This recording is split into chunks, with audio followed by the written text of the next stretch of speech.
Let's get started. So thank you everyone for making it to our training, our capacity building training on Zen and the art of evidence building and NIH story with Ajay Vatave and Comfort Kai from NIH. Let's move to our next slide, please. All right, so our presenters wanted to start today with, we're using Slido to do some polls throughout today's presentation. And while you all are filling that out, I will go ahead and do some brief introductions. So today, as noted, we have Ajay Vatave, who is the Assistant Director for Tools and Analytics within the National Institute of Health's Office of Evaluation, Performance, and Reporting. And in his role with OEPR, Dr. Vatave is facilitating the development of the evaluation and learning agenda for NIH and supporting NIH's performance reporting. He's also leading the effort to create the Strategic Tracking and Reporting Tool, or START, a digital platform designed to enhance NIH's ability to collect and report on administrative activities. START streamlines the collection, tracking, and organization of information to inform progress on key goals and objectives across the agency. START supports NIH's goals to exemplify and promote the highest standards of scientific integrity, public accountability, and social responsibility in the conduct of science. Dr. Vatave is also a public health physician with nearly 25 years of clinical, technical, and managerial experience.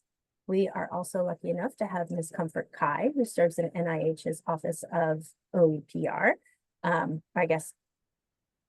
Office of EPR, where she is a member of both the Strategic Tracking and Reporting Tool team, as well as the Performance and Evaluation team. In her role, Comfort oversees communications, operations for the START team, and provides support for client engagements and data infrastructure designs. On the Performance and Evaluation team, she aids in coordinating NIH-level performance monitoring and reporting activities for NIH's programs, policies, and operations. So without further ado, let the team take over and give their presentation to us today. Thank you so much.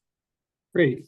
Thank you for that. And thank you for all those who were able to jump in and respond on Slido. And with that, Comfort, could you actually take us to the next slide? I'll just comment on the fact that we're bringing Slido because we want this to be interactive to a degree. And as it relates to being interactive, feel free to drop things in the chat, questions as we go along. Folks from ASPE will flag them for me, and I'll try to respond to them the best I can. So with that, before I dive in, just want to kind of get a sense not only where you were from, which was what the first question was about, and now also just trying to get a sense from what perspective you're coming from. Do you have experience in evaluation? Are you doing things like performance monitoring? Is it ledge? Is it policy? You know, having those types of informations when it's available will be useful for me. I'm kind of gearing the discussion for today. And as the results come in, I'll just mention a lot of what I talk about today, is really about bringing things back to the basics when it comes to evidence building.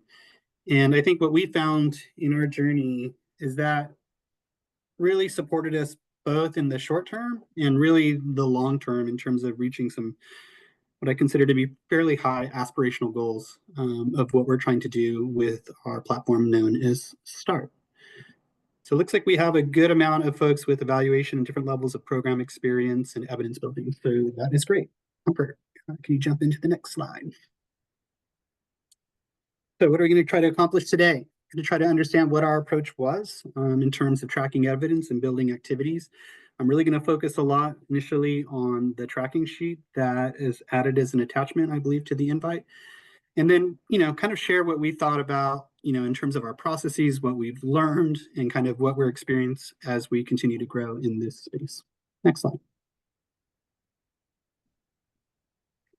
Okay, good question for us to start with here. Again, one more slide. This will probably be the last one for a bit, but this one's important. This one's important because I'd like to understand if you are all starting at a similar place that I was, and my office and my team that is doing all of this work. Which was to say, when I was thinking about where we were in the evidence building space, it felt very disjointed, disorganized, under-resourced. And I didn't know if that's maybe just unique to our organization. I suspect that it's not. And if it's not, I want to make sure I kind of capture a message for all audiences that are maybe better resourced than we were in particular spaces, and those who maybe were at an equal place than we were, or even in some cases, maybe starting somewhere a bit more challenging than that. Yeah, so I'm seeing a lot of terms here that I connect with for sure. Scattered, insular is another one. Working on it, this idea of what it looks like, growing, nascent, tricky. Tricky is a good one. I will be getting into that. Cautious. Give it a couple more moments here, developing. Yep, we're right there with you. Cool. All right, these are very similar themes that I think that we connected with as they continue to populate, and among others. And I'm sure if we sat down looking at this, thinking about all the barriers that we've all experienced in trying to advance, premises like evaluation, performance monitoring, evidence-based decision-making, there's any number of issues and hurdles that we need to overcome in that space. Frustrating is a good one. Let's end on frustrating. Next slide. And hopefully what I show you in the rest of this talk will help at least identify some pathways to kind of work through that frustration. And in fact, that there are cases where it's possible to do things that I think at the outset, a lot of people would think is impossible. Next slide, Comfort. All right. Bridging of data silos. Okay, one last thing. Aspects of evidence building do you find most challenging? Again, this will help me a little bit in terms of what I lead into, in particular when I go into actually the platform. So as you're populating this, two aspects of our presentation today, we'll be working through this Slido and series of slides we have connected to it, and then we'll pivot away for a little bit. I'm going to drop you into a testing version of our platform so you can all see what we've been doing, and then we'll come back to kind of bring it home together. And this will give me a good sense of, the issues, and these are some of the ones that we faced, quite frankly, and that's why I'm kind of getting a calibration from you all that we were thinking about when we were undergoing, our approach to evidence building and what we were going to try to kind of need to work through at NIH. And it's no surprise to me that I see data silos and kind of leadership buy-in close to the top or at the top here. Again, those are areas that we are very well familiar with, and I will also be talking about that. The database of evidence is interesting. I'm going to talk about that. That's a lot of what we are doing with START, and I'll have some thoughts on how we're able to get there and recognizing some folks might not be able to. And that goes kind of hand in hand with modernizing data collection. One thing I'll flag for you in these results, which was interesting for us, is that reporting burden is last. And I'm going to get into a lot of discussion about the ways that we sort of championed our cause on evidence building and how we sort of switched our approach on our messaging angle to advance, evidence building. And I will tell you, reporting burden, or I will just say the concept of staff burden, was something that we used a lot in our discussions in terms of making the case for doing all the work that we did, which, as you'll see, is a pretty impressive body of work. All right, next slide. So why start? Next slide.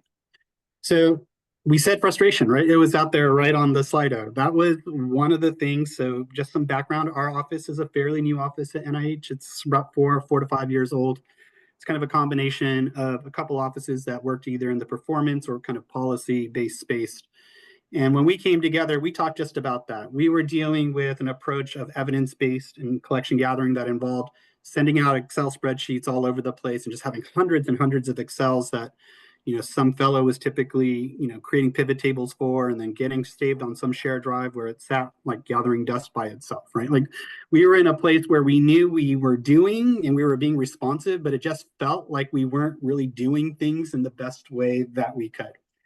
And we were fortunate in the sense that we were able to bring together, I think, a really good group of people to think through like how we might go about this. And I think we had a group that consisted of folks who had been at NIH for a while, folks who had been there kind of mid-career, and some folks who were new. So we had a combination of fresh ideas, of kind of insightful perspective of being at an agency over time to really think about, who are the power brokers, for instance, what are the messages that, resonate the most with folks.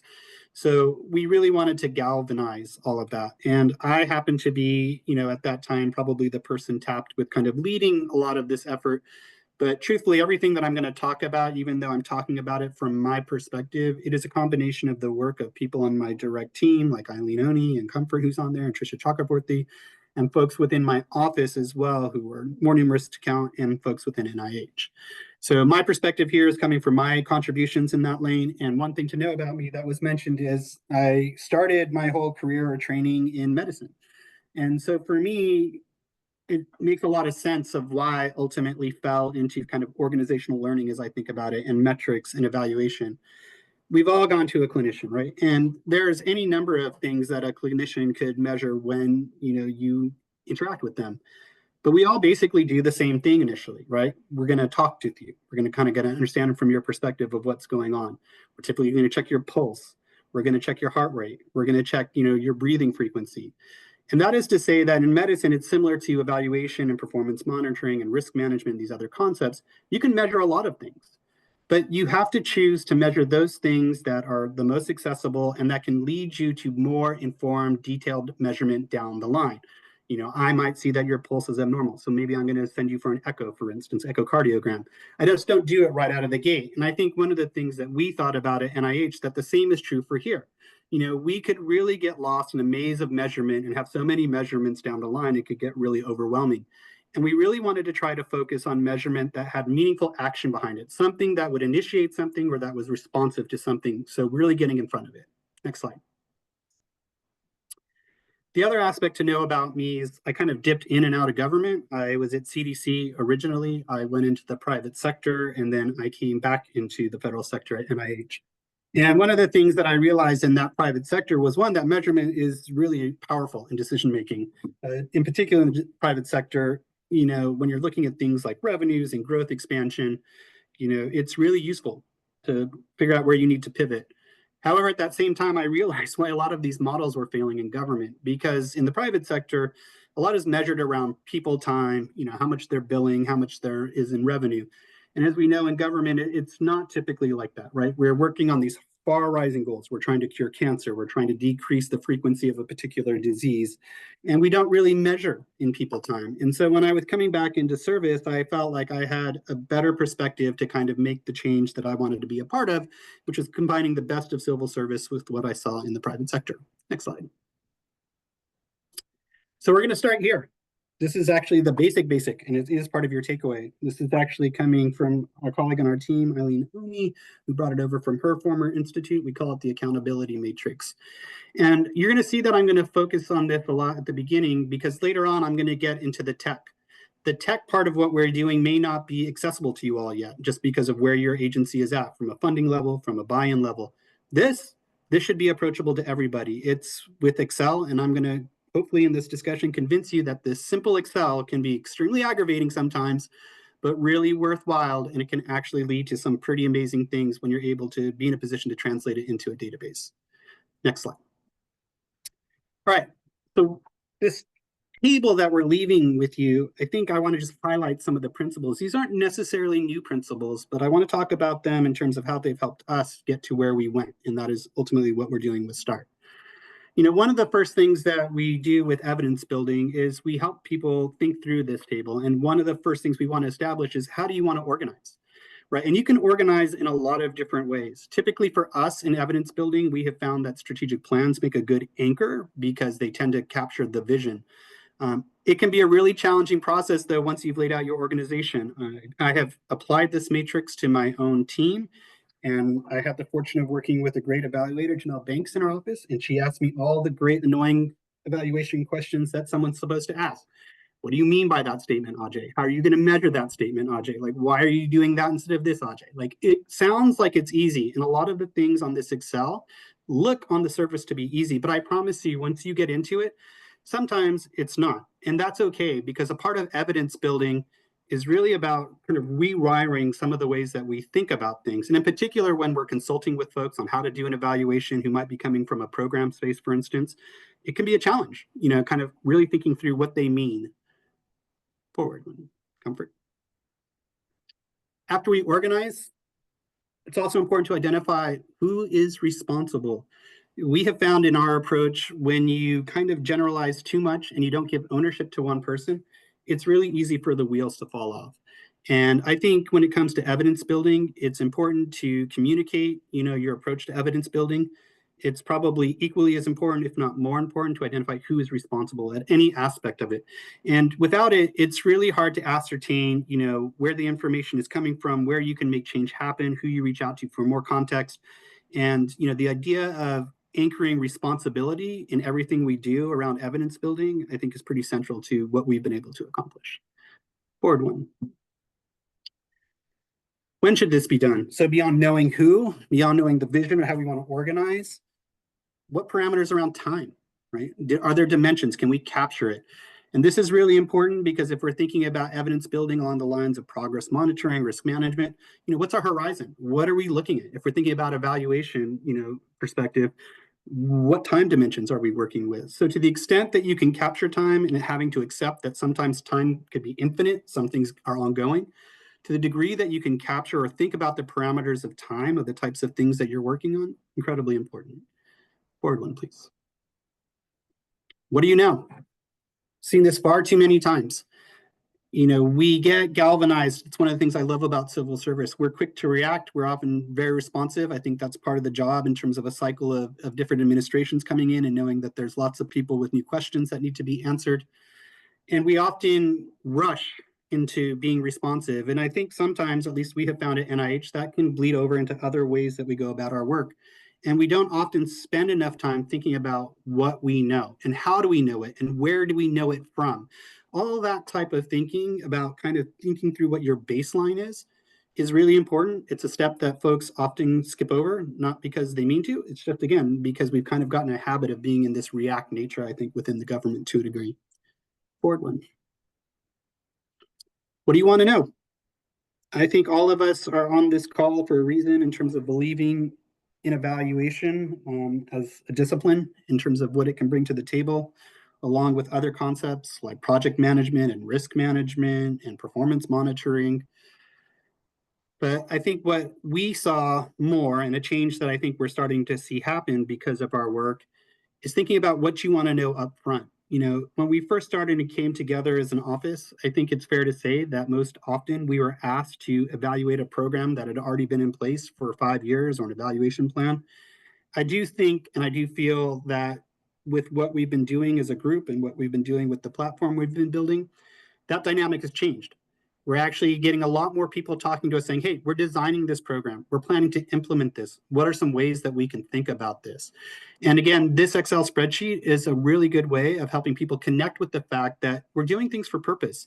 And it's really important to be able to identify, what questions you want to answer, and by extension, how you're going to answer it. In that exercise I just mentioned, that when we applied this to my own team, Jamel rightfully pointed out, like, how can you know this? And the answer was, I couldn't.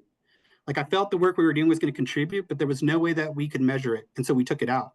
And so that's another thing. When you're going through this process, there may be some things you choose to take out from an evidence building capacity. It doesn't mean that it's not important. It doesn't mean that it might not be, an attribute that improves because of your work. It just means that it's really hard for you to discern in any meaningful way that your actions resulted in that work.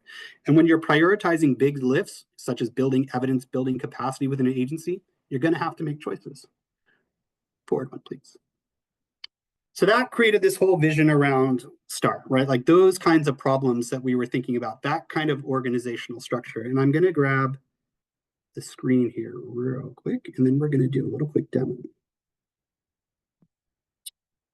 All right, I believe everybody can see. Let me move you all here. Great.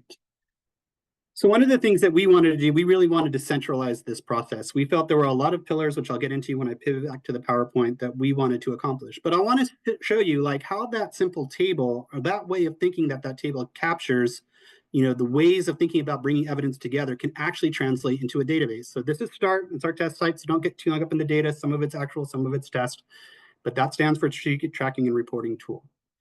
Some things about START. What did we talk about? Organization. We provide pathways for people to align information that exists. So you're seeing that right here. Who's responsible? Who's someone that is going to be the person I can go to that when START goes out and has a data call request, for instance, that I know they're going to have that information. When we have time, can we get time? Let's get time if we have it. even if it's ongoing or if it's unknown. Let's say that. Let's understand that. The basics of what do I know, right? What are we trying to do here? What's the purpose? Where are we going with this?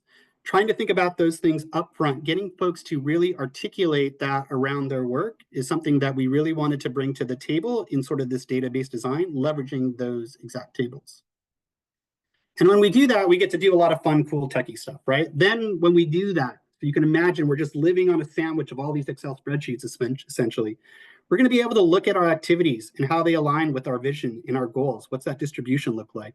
When it comes to our products, we're going to be able to do the same thing. You know, how does that distribution look? What are we doing in these places really quickly? And when I want to get details, it's not a problem. It's sitting here in a database that really allows me to kind of understand the intention of this information. And in this case, what we did is we brought in information from another source. So again, thinking about ways to leverage evidence, we made an alignment to that source, and we helped people provide some additional context around that source, something that was in lay language, something that we could translate that science to say, hey, we know you funded this. This is why it's important, and this is what we did. And you can imagine that as you start stacking up this kind of information across a larger database, how powerful that can be. Here's another way. Maybe because we've got good, thoughtful design up front, we're really building out our Excels, we can set a threshold for what we consider to be low resource along our activities. And then we can identify what these green low resource areas are and can start drilling in. And we can start exploring like what is going on here? What's actually happening here? Let's give our leaders, let's give our decision makers, let's give our program folks more information to work with to make better decisions. And so here I can see sort of what this funding table looks like. I can see these projects that we have, and I can see what our funding art looks like. Do I have to worry? I'm not sure. Oh, if I come down to the narrative, I can see here, look, they got another 300 and 375,000. So looks like there's still a shortfall here, but maybe the problem's not as bad as what I thought, but there's a shortfall, right? A way to make information actionable is incredibly important. And it's really important that people, as part of an evidence-based building culture, act on that evidence. And that is something we are actually seeing at NIH with what we're producing.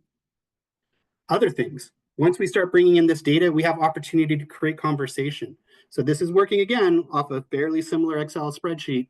This is an amalgamation of our investments in software applications that are looking at extramural, our extramural portfolio, 177. What are the opportunities for co-investment here? What are the opportunities for someone to say, hey, we could sunset this system and actually use this system? What's the opportunity for learning here? So there's more to evidence building than just proving a point. Evidence building is also about creating conversation, about exploring and understanding how we can learn better as an organization. And again, by layering our approach and by being methodical in our approach, you have the ability to translate all of those types of Excels into a database like this. And as an offshoot, great, you have all this data working for you. Not only is it helping you kind of bring that data together, it's helping you to synthesize that data in ways that are summary, that are bringing all kinds of information on where things are being highlighted in the media, how it's aligned to the strategic plan across important topic areas. And if you have to go to another topic because you're going to the hill real quick, great. Okay, we'll flip to that and we'll start using that data again to really help us out and really stay on top of things as they're progressing. And as our priorities change, we can continue to build these out and scale these out with the different types of data that we're bringing in. But let's not stop there. That's not fun. So here's some sneak peek stuff. So we've got all this administrative data coming in. It's answering a lot of questions for its intended design. But we think we're also bringing in a lot of information that's worth exploring. So let's not keep that separate from our ecosystem. Let's bring it into our ecosystem. Let's create a whole evaluation resource within this ecosystem. I'm not going to go into too many details here because I think in the new year, you'll get a full detailed discussion on this from the folks who actually created it, which was Jamel and Eileen in our community of practice. But lots of great stuff here, right? So we have all of that kind of happening in the background. And now we're saying, hey, this is evidence building. Let's give a place for resources, for training. Let's actually do more than have static PDFs about the importance of evaluation. Let's actually start building things in and tools that people can use at different points in time to execute their evaluations. And let's do more than that. Let's actually meet people where they're at. Let's understand that evidence building is a series of events happening over time. And over that time, they need different things. Let's give it to them all in one place. Maybe you're building a team. Great. Let's give you some materials that you can source out. Let's give you some tools. Let's give you some support on training. And let's carry that all the way through to the extent that we can, where we can, and when we can. And let's also recognize the fact that some of our best work isn't even occurring by feds. It's occurring by the folks who work with us. So let's figure out how we can access those resources as well and make it available for folks to think through what these challenges are and how to overcome them. And how about we not only replicate this for evaluation, maybe we can do something similar for strategic planning, for risk management, for performance. And let's go one step further. Now that we have all these great ideas coming together, built off of these simple Excels, if you will, now we can improve our transparency of when data needs to be updated, who needs to do it, whether you need to do anything at all, whether you're institute, office, or bureau, what's your data? What does it look like? Here you can access it. Maybe you want to know what other folks are doing. You figure out that there's these open access models that might have a lot of interesting things, like AI, for instance, and you want to be able to know what's going on with new things. So let's have a place for people to explore. All right, Comfort, go ahead and grab it back. Now we'll stop sharing.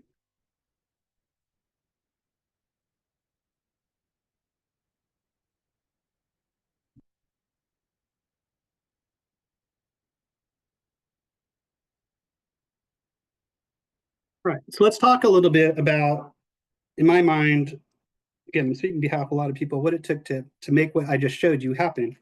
And again, some of you know me, some of you have seen that. If you want a deeper dive into start the tool, feel free to reach out to us. We are happy to talk in great detail about what we're doing there. But when it comes to evidence building and what START represents, there are a lot of challenges you're going to face, whether you're going for something as complicated as what we're doing with the database, or whether it's simply leveraging the Excel that we're providing, or some form in between. I think there's a lot of challenges that you should be prepared to face, and it's okay because you can overcome them. And I think we're a good example of that. One, you have to be prepared for the fact that this may be a bit of a solo journey where you have to wear a lot of different hats, irrespective of the number of people you have working on this.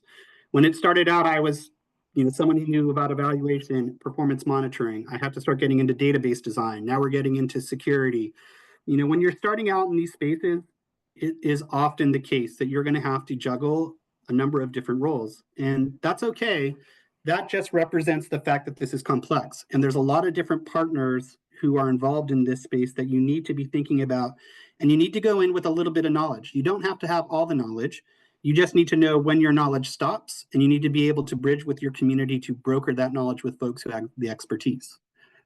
The other thing is really understanding your pitch angle. And what I mean by this is I've been at this evaluation evidence game for a while now. And, most people at a high level, if you talk to them about, the reasons to do evaluation, they will generally connect with it. But different audiences really prioritize different things. For leadership, it might be the ability to have information quickly and, be responsive. For staff who are reporting in, it may be that efficiency and reducing staffing burden is actually the primary thing that they're most interested in, and so on. And when you're doing these evidence building activities for an organization, so essentially organizational learning, you have to understand that you may need to focus on a particular pitch angle for a different audience, because that's what they're really going to connect with. They are going to get the whole picture generally, but they really want to see, how what you're talking about really fixes something that's a priority to them. The other thing I think that most folks will typically face is a lack of leadership buy-in, and we saw this in the slide end. And I think this is understandable, right? One, if you look at what we're doing, oh my gosh, it's another new database design. It's the latest, greatest dashboard. Why am I doing this? The other part of it is a practical reality for evidence-based decision-making, that leaders are coming in, throughout the government at different cycles. They are often put in a reactive situation of needing to know certain things. And so they don't have time to really think about some of these more institutional kind of infrastructure types of improvements that need to happen around evidence.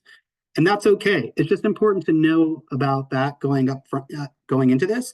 And there's ways to address it, which I'll touch on later. Then lack of funding and resources. Never be enough in this space. I don't have enough now. I didn't have enough then. You're going to start with not enough money and not enough people. And even when you do feel like you're making progress, you're still going to feel like you don't have enough money and you don't have enough people. That's just sort of the way that it's been for us. And I think one of the things about that is just being aware that that's probably going to be the case. And so it may need to modulate your ambition, right? You may need to prioritize a little bit differently in terms of how you tackle things. My team knows me to be someone who looks to, kind of get through any wall that is in my way. And one of the ways that we dealt with both lack of funding and resources, we branched out. We decided that this was going to be a community-based platform And our platform is now sourced across the entirety of NIH through an IDIQ, which we manage, and people sort of invest in what we do. We actually bring in expertise and form relationships and partnerships across the NIH to really realize the intellectual property and capacity that NIH staff have. And by doing that, we've been really successful. Next slide. So how do we tackle the chaos? Pitch angle I've already mentioned. This is really talking about thinking about your messaging and understanding, what you have to do. I was really lucky in the fact that our first division director really pushed us to create a business plan. He really wanted to know that we had thought it through. And I literally wrote, I can't remember how, the first draft was probably like a 25-page document of like what this was all going to be about. But going through an exercise like that and really understanding the different audiences and where you're trying to, make progress and change is really important. Championship of the people. I can't tell you how important the people are. You all know this. Many of you work in health agencies, public health agencies, care delivery agencies. The community is just as important in internal change as well. A lot of times when we didn't necessarily have the leadership buy-in, on a one-to-one level, say our office to the OD, office of the director, one of the things that really helped us continue to make progress is we always had support of the community. When they weren't hearing about it from us, they were hearing about from someone else. I kid you not. I went into one meeting and my director said, Ajay, I'm giving you this money. I don't know why I'm giving you this money, but everybody is telling me I need to give you this money. And so there really is the power of the community, and part of that is making them feel part of the process and being responsive to their needs. And I'll talk more about that in a moment. Last point, confidence. It's really important that whether by individual or as a group of individuals, I'm lucky that I have a group of individuals, both within the team and the office, who I think are incredible champions and that are confident. There's going to be a lot of pushback on a lot of skepticism on some of these things, or at least that's what we found. And it's okay. People need to see it to believe it. And we can't be shaky in our belief, in my view, that bringing evidence building to the modern era and really getting it going is worthwhile. And yes, there's going to be IT challenges. And yes, there's going to be user challenges. And yes, there's going to be funding challenges. But we always, I will say in the 4-year history of us as an office, as a team, have projected confidence that this is the right thing for our agency to do, right? And we have unwavering belief in that. And then sometimes, truthfully, that unwavering belief has helped people kind of come with us, saying, okay, these people are going to keep pushing forward. I can be a part of that. Next slide. And kind of what it took to build us. So for us, where did we start? So we always imagine start kind of resting on these 4 primary pillars. It has expanded beyond that. But we started with strategic planning, evaluation, performance monitoring, and risk management. Now, this graphic is interesting for a number of reasons. If you look at it from top to bottom, this is actually how we're progressing, and there's a reason for that. Strategic planning, we felt, provided us really good organizational frameworks for evidence building. It's something that's within our office's domain as well. It's also something that a lot of folks have. It's something that is approachable. So it was a great starting point for us. Evaluation is where we're at now. You just saw some of the evaluation module, which is going to be coming out in the new year. And from there, we're going to build on to performance monitoring, which we have a sister platform, but we will plan on kind of supercharging what we have there based off of what we've done. And then finally, you see risk management, which doesn't actually sit with our office. There's actually another functional office at NIH that does risk management. But for us, it makes sense. That information works well with what we're trying to do with START. And so it made sense for us to include that in our decision of how we're going to go about building START. But you can see here, we're making choices. We're not doing all of this at once. We spent the first few years really focused on strategic planning. We're just now starting to pivot into evaluation. And the next year or so, we'll start pivoting to performance monitoring. So these pillars are important to identify because it gives you a big vision of what you're shooting for.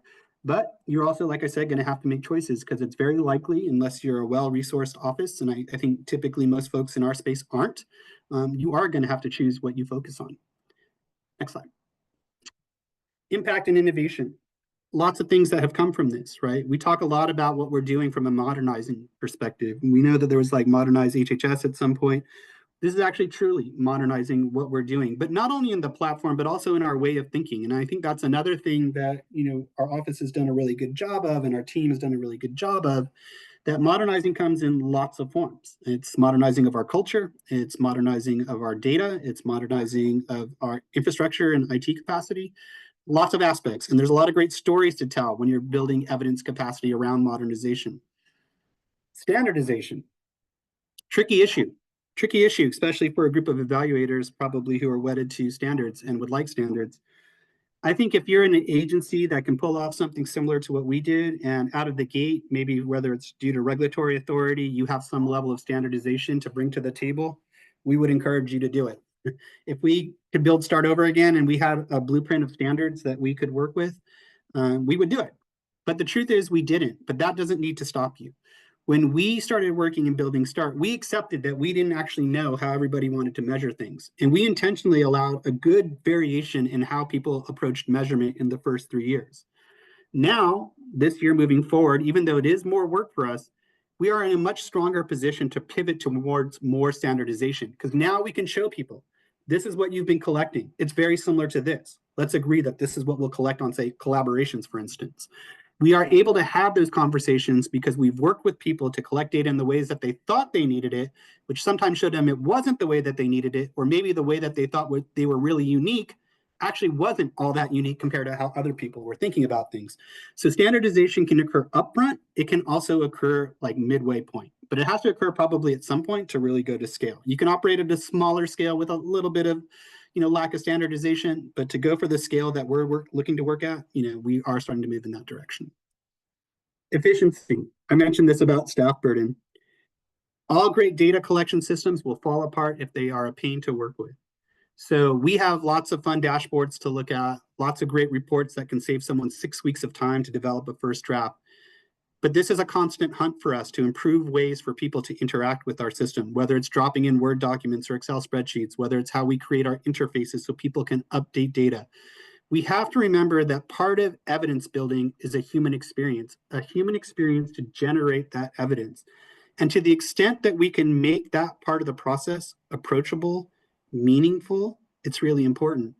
And more importantly, probably than anything else that I would say in our evidence building capacity, it's really important to get a feedback loop, to talk with these folks, what's working for them, what's not working for them, and then to take that feedback and actually do something about it. So you saw that ICO landing page that I just showed you in the evaluation model. That comes straight from our community saying, hey, we like what Start's going, there's some improvements, but we would really like a better centralized landing page where we just had everything laid out for us so we could access things. And our ability to continue to bring people on this mission that we've instilled about building our evidence-based capacity, really becoming informed decision makers, really increasing transparency, it's all about creating these feedback loops to continue to improve things as we move forward. Next slide. So, summary, lessons learned. Community matters, right? I talked about it at multiple levels, whether it was from our funding, whether it was from being champions on our part. It's never too early to start engaging your community, and it's never, an end to your engagement. Our community is expanding. When we first started this work, our community was a planning and evaluation group of folks. I would now include our community to be like NIH IT, folks working in artificial intelligence. Our community has expanded and we have expanded with them. And that is just part of this understanding that to do these big types of organizational changes on learning and evidence building, it really does require a multidisciplinary community to bring their different angles to these challenges, because it does take a lot. Resilience. There's going to be lots of times where you want to bend. There's going to be lots of times where you may just want to give up because there's so much bureaucracy to kind of work through. But it's important to be resilient. So this work is hard. And like I said, even my team, we do this 24/7, 365 days a year. And when we were applying it to ourselves, it was incredibly hard. We got through it, but it wasn't like the easiest thing. And we do this every day. So you need a certain level of resilience to kind of carry through. It's easy to stop halfway, push through. It's kind of like going to the gym. You kind of don't want to go, but once you go, you're like, oh, I like going to the gym. Expect obstacles. I already mentioned this. There is stuff out there. You know your agency better than I do. Some of you may have a leader who is, really empowering data-driven decision-making. That is amazing. Take every opportunity to leverage that. Others of you may not. It's okay to have obstacles. Obstacles allow you to plan. And I think once you articulate and take the time to think through your obstacles, a good chunk of them, you can probably think through strategies of how to navigate those. And more importantly, you'll probably think through like how to prioritize those strategies and when to implement them. Other thing, ambitious work takes time.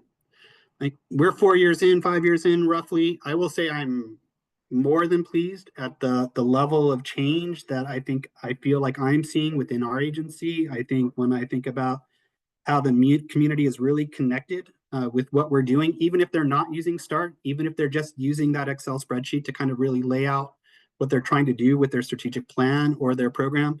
It's been incredible to really see the amount of cultural change that we've seen in the last few years. But even still, we have a long ways to go. And we have always had a group that's committed to understanding that this is something we're just going to have to chip away at. And we're always going to have to prove ourselves each and every stage of this as we continue to scale. And that's why conviction matters. It's never over in terms of proving yourself in this evidence base. Once we started having this kind of centralized, data collection strategy, the next question is, well, Ajay, why don't you have AI? Even when we have AI, the next question is, well, why don't you have that? There's always going to be these evolving demands in terms of what you need. And that takes a certain level of conviction, because at some point it's easy to say, come on, haven't I done enough?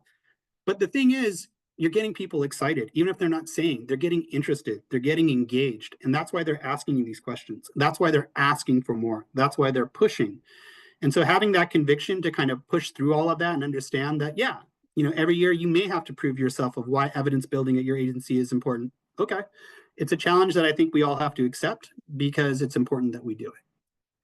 Last piece, educator mindset. So we're always educating, whether it's ourselves, right? I just mentioned right now we're getting involved in AI.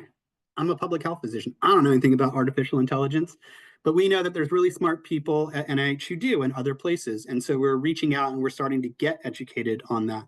We also do a lot of educating with people. We walk them through that matrix that I showed you and that you'll have is available to you, and help them think through that, to lay out their ideas, to lay out what they're thinking about. We also educate people in database and how we use START and where we're going with START. There's also educating the educator. So the people that we first were educating 2 or 3 years, I was probably out there talking about START all the time. I don't do that as often, because the people who are now using START are out there educating people how to use our tool effectively. And sometimes, quite honestly, that may mean a lot of upfront work for folks. It may require a workforce to really think about, what do we mean by this? How do we know that? Some cases it's easy, but it's really important, because that it goes back to the central point. It's all part of the community. And this is the way it cycles back to the community. And so everything, for us at the end of the day, even though we have Excel templates, even though we have a fancy database that we're continuing to evolve, it's all human-centric. People are at the middle of all of this, because we are reflecting people in our organizational learning at all levels that it's occurring. We're just providing a better pathway, galvanizing the intellectual property. We are lucky. We work with tons of amazing people, as I'm sure you all do. And we're just providing that conduit to help them realize a lot of the things that they would like to see happen with their agency, which are all things I think that we generally care about. We want to know we're doing good work. We want to know that we're making progress. We want to know that we're making a difference. When something's not right, we're going in there and we're making a change. When we find things that are working, we're replicating those things to the extent when we can. When we find that they're not working, we're broadcasting it to help people not go down the same rabbit hole, and we're finding new ways to explore and to innovate. And so with that, last slide. I'm happy to take any questions, and I'll just end by saying this.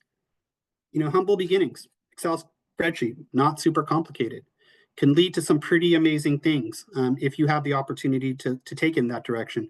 But even if you don't, those basics really matter, because when it comes to evidence building, it needs to happen vertically and horizontally across an organization. And so much of that is really about helping people think about things differently than they maybe traditionally have.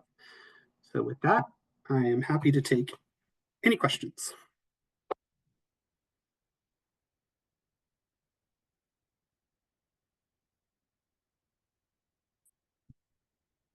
Thank you so much, Ajay.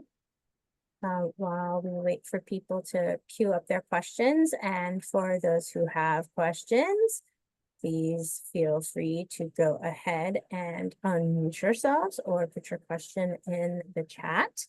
Could you remind us how long it sort of took you to move from your initial sort of conceptualization of START to where you are now, for instance? Yep.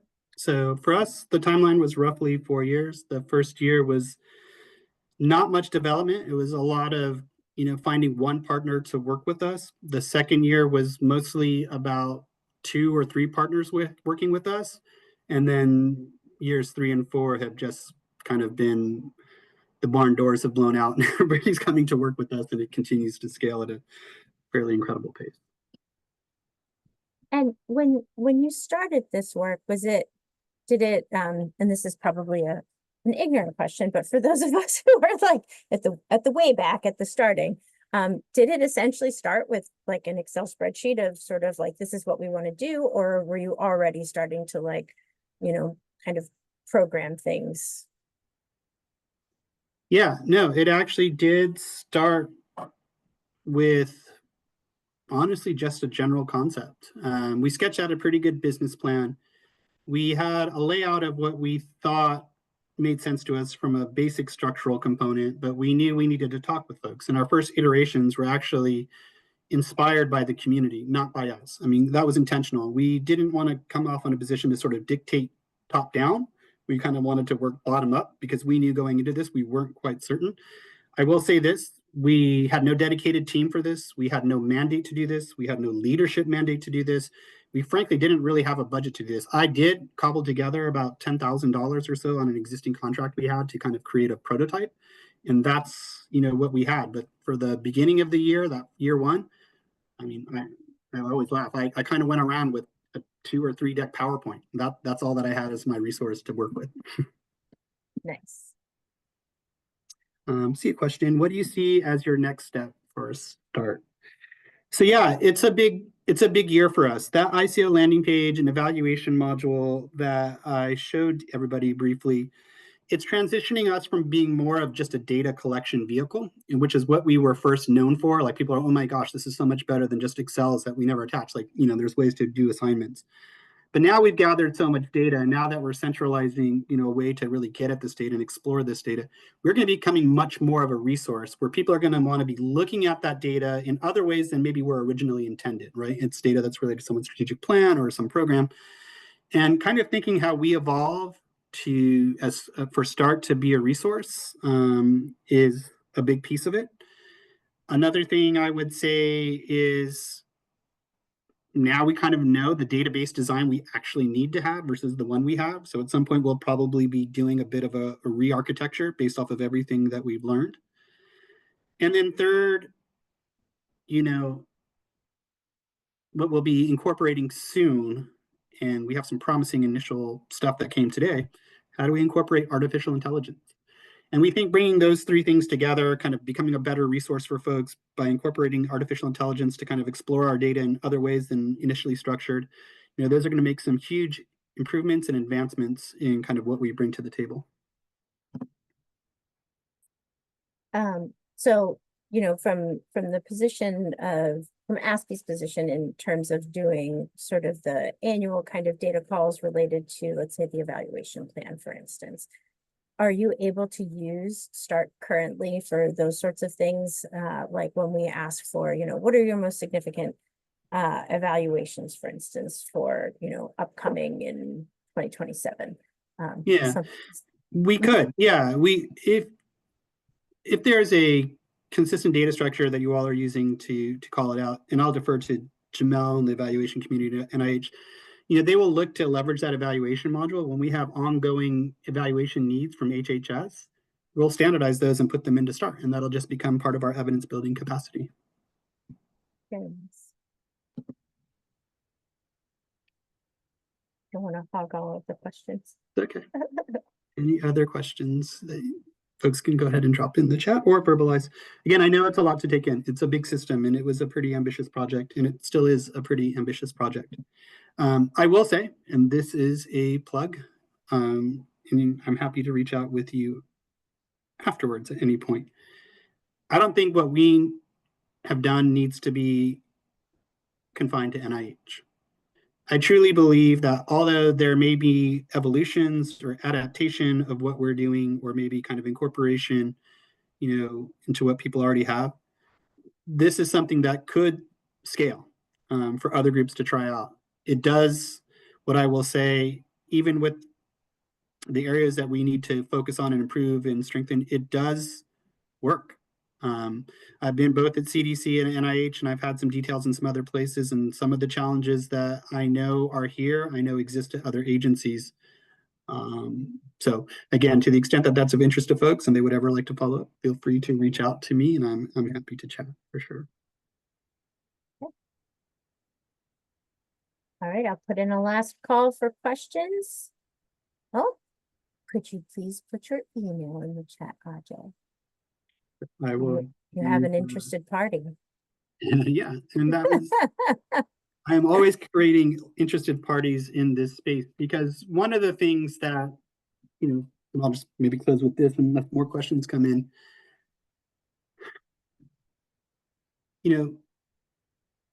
Really to tell our best story, from my perspective, in terms of the HHS story, we need to better tell how our story relates to one another. Like our basic science that we produce, how does that get translated in sort of the implementing wings? How does that translate into the public health wings? Each of our work we can point to in terms of its importance. But I think every agency gets strengthened by the fact that we're all interconnected. And I think the more the American public understands the importance of our interconnections and how we do our work and how it benefits not only the people of this country, but quite frankly, globally, that can only be a good thing. And so I have a personal interest in thinking of ways to do that. And I'm not saying, our approach is the only way to do that, but we are trying to put our foot on the path of at least starting the conversation, that, hey, we could do something like this. Let's try it out. I agree. Thank you for that. That is always, I think that the promise of, the Evidence Act is really to pull that story together and to help us better plan and execute the work that we're doing, and to really be able to, as you put, I think so well, tell the story of what it is that we're actually doing, and that it's not just sort of like throwing spaghetti at the wall, but that we're actually following a recipe and, putting together a meal, if you will. So thank you for that, Ajay. Really appreciate your time and Comfort, your time as well today. Yes, we have another comment in the chat. Yes, we will be sharing the slides as well as a form that Ajay and Comfort have put together for us that shows us how we can start thinking through how to put together our own sort of data collection tracking form. And as Ajay has shared his email. And then if you would be so kind, we also have a very short survey for you to take about our training today. So without further ado, thank you so much, everyone, for your time today. And we look forward to seeing you in about 3 months for our next training.